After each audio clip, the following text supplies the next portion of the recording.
I'm Tom Shue, and today we're going to talk about mounting speedlights to speed rings. You see, speed rings, they come in a lot of shapes and sizes. Some of them have built-in adapters depending on what strobes you work with. Some are designed for square or rectangular boxes. Some are designed for octaboxes. Some of them like this from Shamira, they can cost hundreds of dollars. Then you have combination speed rings that work with octabanks or squares. They have holes all the way around them and little marks. What's great about working with speedlights is the convenience. You know, they're easy to set up, they run off AA batteries, and they can pretty much, you can put them anywhere. Okay. Some of the challenges are working with modifiers. Yes, you can buy two sets of modifiers. You can buy all umbrella shaft style modifiers, so you just need to get a tilter bracket. There's some stuff that you're going to need regardless. Tilter brackets, whether you're using studio modifiers or speedlight specific modifiers, you're always going to need a tilter bracket, you're always going to need spigots, you're always going to need some type of cold shoe. Hot shoes are on cameras, but so you're always going to need cold shoes. But you know, you really don't need to buy a separate set of shafted, like umbrella shafted modifiers to work with speedlights. And you don't have to use proprietary speed rings that work specifically with speedlights. There are systems that you can buy. One of which is really nice, is made by Bruce Dorn. It's their Select from Westcott. You mount this spigot right in the front of a tilter bracket. Okay, lock it down. Then you can manipulate a square softbox or round softbox. You mount your speedlight right here in the back. I mean, these are really nice, but they're really expensive. So it's got two metal cold shoes. You mount your speedlight. In the back one, you mount your pocket wizard. Okay, really nice setup, really expensive. If you're a working professional and you need to use speedlights a lot, and you only want to buy one set of modifiers, because I mean, modifiers are expensive. You know, like an 8-foot octabox from Westcott that I have, which I've had to work a long time to get, is around $800 for the 7-foot octa. Okay, it's a beautiful light, but it's really expensive. So I've showed you kind of the top of the line speedlight assembly working with soft boxes. When I say soft boxes, I mean studio soft boxes, not the ones with the umbrella shaft. Okay, here's just a typical soft box.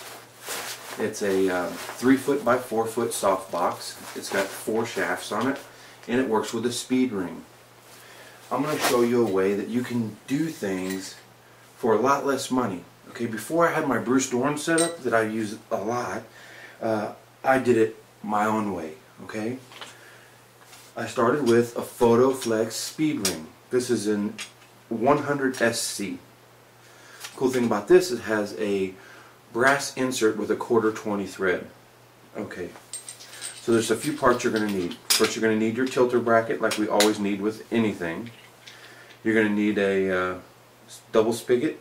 Okay, you're going to need a cold shoe. You can buy these for around $8.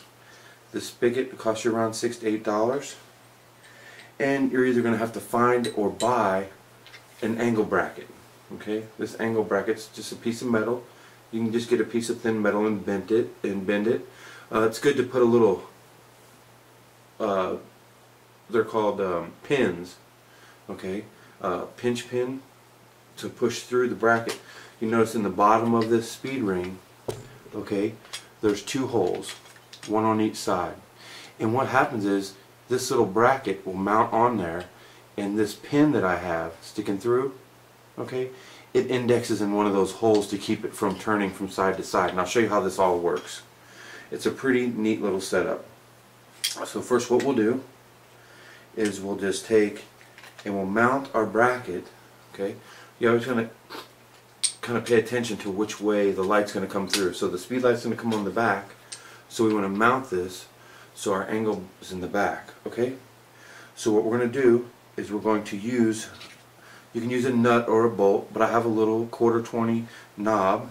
Okay, and it screws into the bottom of the speed ring, and that pin that's in my little metal bracket sits inside of one of the holes on each side of that threaded hole in the bottom of the speed ring, and it keeps this bracket from moving left to right, okay, because it'll want to move. And that pin, cotter pin, it's not really a cotter pin, it's just like a little pinch pin. You can use a piece of metal dowel or something like that. Okay, now the next thing you're going to need is you're going to need this thing. It's called HAMA, hammer screw. They cost about $50 or something like that for a pack of 10. You can go on eBay and find these things for around $7 for a whole pack. And what it is, it's a 1/4 thread on one side, and on the other side it's a female. Okay, so what this is going to do, it'll creates the pass-through for the hot shoe. Okay, so you take, I'm sorry, the cold shoe. I don't know why I always say hot shoe, but it's a cold shoe bracket. There's no connection. So we're going to take our little hammer nut, and we're going to screw it in the bottom of the cold shoe, and we're going to mount it right on this little bracket. Okay, we'll tighten that down, and now we can mount our speed light on there. On the bottom of this little hammer nut or screw, it's got a 1/4 thread. So we're going to take our double long spigot, one that has a 1/4 on one side, and we're going to screw that in the bottom. Okay, you kind of see where we're going with this?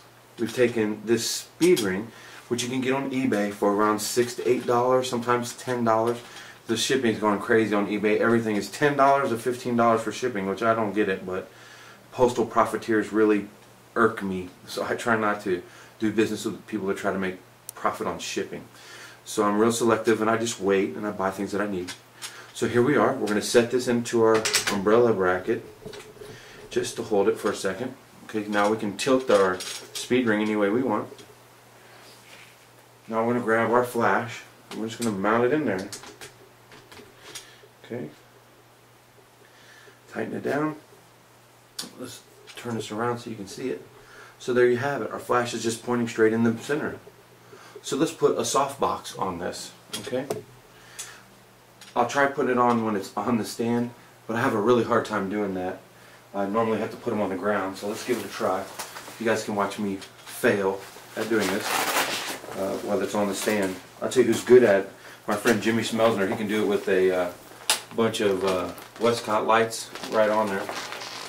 He does it all the time with the spider lights at these shows.